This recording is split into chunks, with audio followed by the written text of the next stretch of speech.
Hamınızı salamlayıram əziz həmvətənlərim.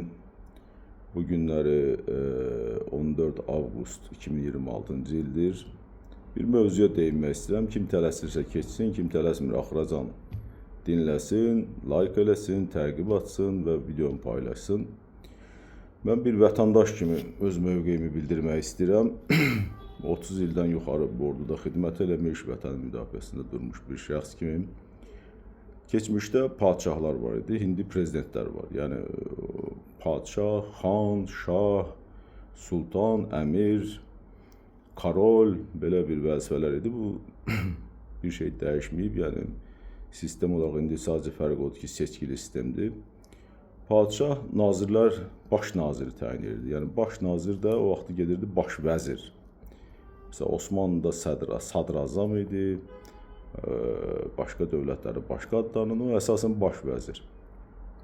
Baş vəzir də o biri vəzirləri təyin edirdi. Yəni nazirlər kabinetini formalaşdırırdı və dövlətin daxili siyasətini, daxili iqtisadi siyasətini, iqtisadi stabilliyini, onun gəlirlərinin normal olmasını, xəzinənin dolu qalmasını və əhalinin yaxşı yaşamasını təmin edirdi ki, padişah istədiyi vaxt həm müdafiə xarakterli, həm hücum xarakterli müharibələr aparmalı da olanda baş vəziri çağırıb deyirdi, bu ordunu təmin elə, 100 min ordu hazırla, 50 min ordu hazırla.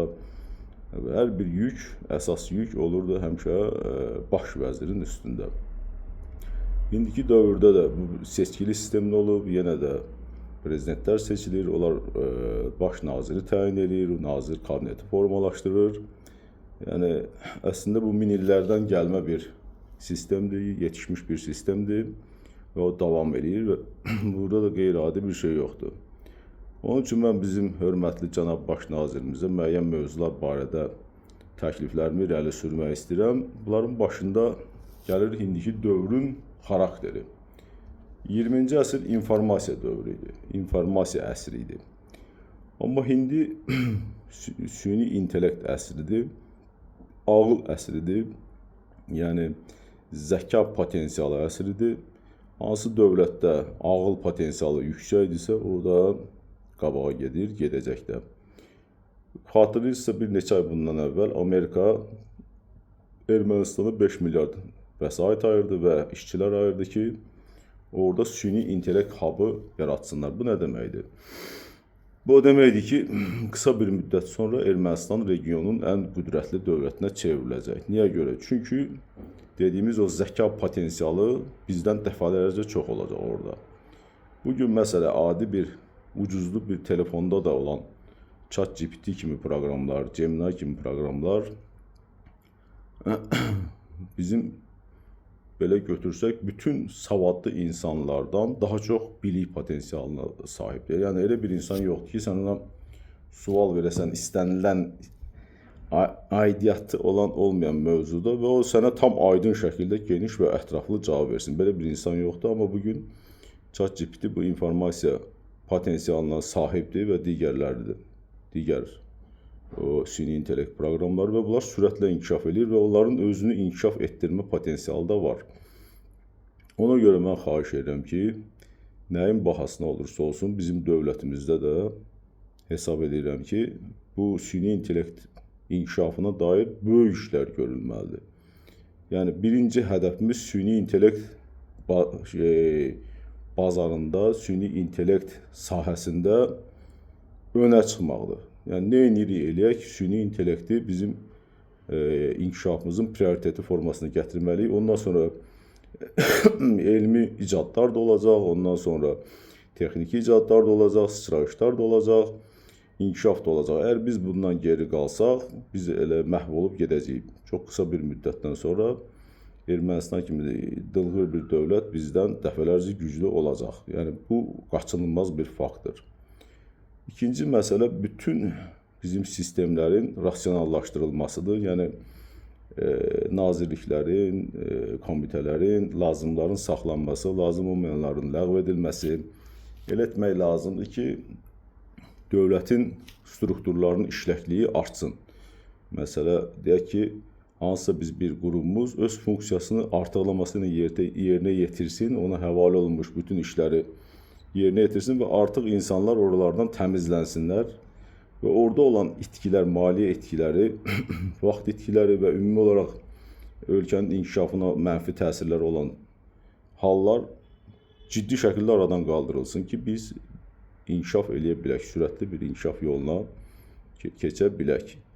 Yəni artıq o dövr keçib, dövr zəka dövrüdür, dövr elm dövrüdür, dövr elmi açılışlar dövrüdür. Yəni gün gələcək qısa bir müddət sonra 100 ildə bir olan icadlar hər gün yerinə icadlar olacaq, hər gün olurdu. Artıq bu proses bəzi ölkələrdə başlayıb və qısa bir müddətdən sonra həyatda hər bir şey dəyişəcək. Bu yarışmada geridə qalanlar təbii ki, məhv olub gedəcək və biz də məhv olmamaq üçün gərək ki, bu yarışmada özümüzə layiqli yer tutaq və qabağa gedək. Bunun üçün də böyük islahatlar lazımdır. Ciddi islahatlar lazımdır. Elastiklik lazımdır, sistemin elastikliyi. İkinci ciddi məsələ elektronlaşma. Bir dəqiqə diplomlar, atestatlar, hər şey elektronlaşıb, evlərin çıxarışları, nə bilim sertifikatlar. Bunu gözəl bir şey hesab eləyirəm mən, amma qısa bir müddət sonra sökülməyən parol qalmayacaq. İndi artıq Amerikada kvant kompüterləri yaradılır və bu kompüterlərin qarşısında sökülməyən parol yoxdur. Yəni süni intellektin də sayəsində qısa bir müddətdən sonra bütün bu sistemlər dağıdılacaq. Yəni sənin milyonun var, birdən milyon borcun olacaq. Sənin 5 dənə evin var, varlısan, özündən arxayınsan, heç bir şeyin olmayacaq. Çünki sistemdə pozulacaq, ondan ona köçəcək, bundan buna köçəcək. Yəni demək istədiyim odur ki, elektron sistemin dayanıqlılığı yoxdur. Və süni intellektin inkişafı ilə bu dayanıqlılıq daha da zəifləyəcək. Bunu mən belə hesab edirəm, bu mənim öz fikrimdir.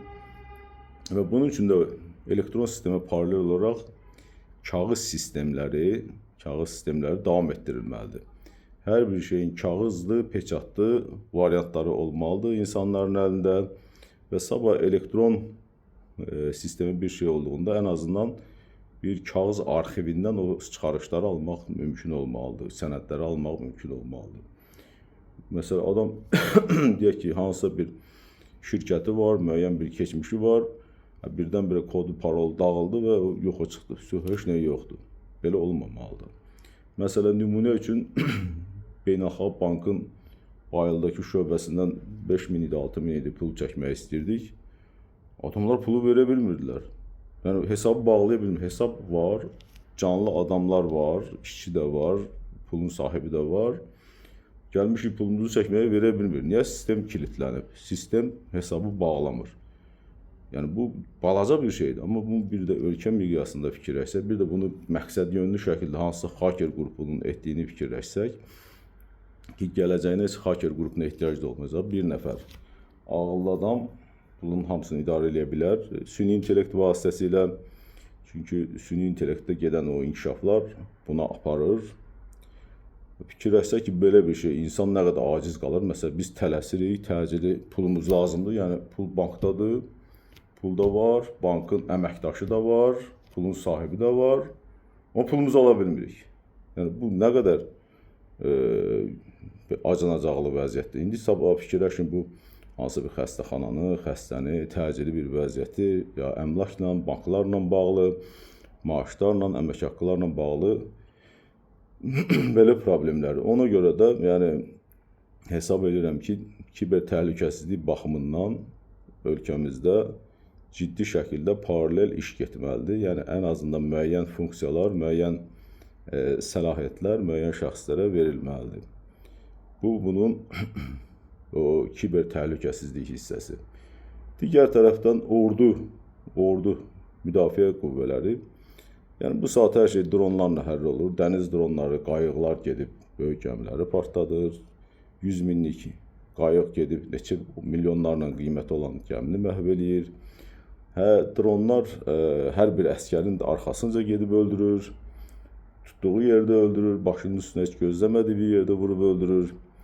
Yəni ona görə də ikinci məsələdə ordu sistemini təkmilləşdirmək lazımdır. Çünki Orada olmazsa nə polis yoxdur, nə Milli Təhlükəsizlik Naziri yoxdur, nə xalq yoxdur. Orduya yaxşı baxmaq lazımdır ki, bunlar hamısı olsun. Nə biznesmenlər yoxdur. Düzdür, həmişə biz deyirik ki, mən əsgərlərimə deyirəm ki, vətən kasıbındır, varlıya nə var? Varlı çamadanı yığacaq, minəcək təyyarəyə, gedib oturacaq başqa ölkədə bir villa alacaq, buradan da yaxşı yaşayacaq. Yəni, ümumi əhalimiz üçün bu islahatların edilməsini mən təklif edirəm. Yəni, ordu, kiber təhlükəsizlik, süni intellekt, bunları hal-hazırda mən elə gəlir ki, artıq biz çox ciddi tədbirlər almalıyıq. Hərbi çağırış, ümumiyyətlə əskərlik prinsipi tam dəyişməlidir, ümumiyyətlə dəyişməlidir. Orada ancaq profesional hərbçilər xidmət eləməlidir. İkinci prinsip olaraq orduya paralel xalq ordusu yaradılmalıdır. Burada da insanlar gəlib təlim keçməlidirlər. Gəlib 1 il 6 ay xidmət eləməli, 1 il xidmət eləməli deyil. Gəlib orada sadəcə atışını, döyüş təyinatını, hansı tədbirləri yerinə yetirməlidir, onları öyrənib getməlidir. Bir də son silah sursatı öyrənib getməlidir. Ordu xalqın bir parçası olmaqla bərabər xalqdan asılı olmadan fəaliyyət göstərəcək xüsusiyyətlərə nail olmalıdır. Yəni, yeri gələrsə də hətta daxili qoşunları da orduya birləşdirmək olar. Ümumiyyətlə, mən bilmirəm, Fövqəladə Hallar Nazirinə, Ədliyyəyə və ya o birilərinə heç əskər verməyin məntiqi nədir? Çağırışçı əskərləri, yəni Fövqəladə Hallar olanda haçansa fövqəladə hal olacaq. 13 illərlə əskər saxlamağın məntiqi nədir ki? Yəni, fövqəladə hal nəyə deyirsiniz ki? Olanda onsuz da ordu gedib kömək eləyir, xalq kömək eləyir də. Yəni, əskərin gedib fövqəladə hallarda xidmət eləməsini və ya daxili qoşunlarda sıravi əskərin xidmət eləməsinin nə qədər məntiqi var? Yəni, bunları hamısını professionallaşdırmaq lazımdır. Heç bir halda gənc əskər, 18-20 yaşında uşaqlar hərbi xidmətə, indiki prinsiplərinə getməlidir. Onlar xalq ordusunun tərkibində getməlidir, məşq eləməlidir, öyrənməlidir, gedib işinə, dərsi ilə, tədrisi ilə məşğul olmalıdır. Ordu tamamən professionallardan təşkil olunmalıdır, tamamən. Yəni, orduda bir dənə də naxşı adam qalmamalıdır. Professional isə dediyimiz ən azı bir 4 il hazırlıq keçmiş əskərlərdən söhbət gedir, maxələrdən söhbət gedir ki, onlar ondan sonra tam yetişmiş formada olsunlar. Artıq avtomatla bir daşın dalından çıxıb güllə atmaq dövrü qutarıb gedib, indi hər şey texnologiyalaşıb və birazdan mən sizə deyirəm ki, böyük ölkələrdə və ya kiçik ölkələrdə də ola bilər ki, bunun sınaqlarını görəcək, artıq robotlar döyüşəcək, robotlar girəcək döyüş meydanına. Məsələn, 1 milyonluq bir ölkə 1 milyonluq ordu da çıxarda biləcək, sırf bu robotları ilə, dronları ilə hamısı bir yerdə və onlar süni intellektlə idarə olunarsa, ona o qədər ağıl da lazımdır. Hədəf verəcəksən, əgər səndə bu elmi potensialı varsa, bayaq dediyimiz zəka əsrində hədəfini verəcəksən, havadan, yerdən, qurudan, koordinali şəkildə süni intellekt tərəfindən idarə olunaraq öz döyüşlərini icra edəcəklər, düşməni məhv edib döyüş tapşırığını sonlandıracaqlar. Biraz bu çox uzaq gələcək olmasa da 1-2 il bundan sonra bunlar olacaq. Ona görə Cənab Baş Nazirimizdən də xahiş edirəm ki, bu məsələlərə diqqətimizi artıraq. Lazımdırsa gələk biz də iştirak edək, lazımdırsa biz də gələk öz töhfəmizi verək. Amma bu deyilən məsələlər bugün üçün, mən gələcəyimiz üçün təhlükə kimi görürəm və bugün də bunlar artıq realdır. Sağ olun, təşəkkür edirəm. Özünüzdən müğayət olun.